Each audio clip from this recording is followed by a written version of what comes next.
Now, but speaking about clues, one of the things I like about the clues that you drop is that they also often involve language.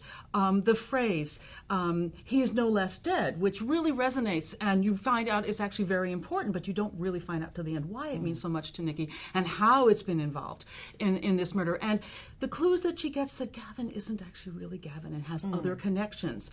And the password to there's a scene where it's very important to get into a computer, and the password has great significance. So I thought, language. Remember I do now. Yes, I'd forgotten that bit. Yes, well, you see, yes, and it's I a like very, that bit. Yes, and it was a very clever part of fitting together the plot.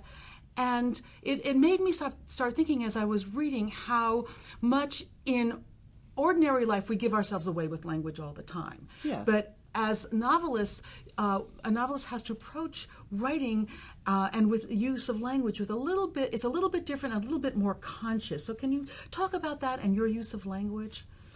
Well, it's interesting because I also write poetry, and people have said to me, oh, well, if you're a poet and you write crime fiction, your crime fiction must be very poetic. And it's not. It's really not. I don't sort of... when I'm writing a novel, my focus is on telling the story and making it gripping, and all my priorities are narrative priorities. I'm not thinking about beautiful images or anything like that. But I guess because I'm a poet, because the sound of words is important to me, I like to make sure that the writing is good in an unobtrusive way. So in other words, it should tell the story in the most elegant way possible, without drawing attention to itself. So in that sense, I polish every sentence. The reader, hopefully, is totally unaware of this and just reads without noticing the language, focused on the story.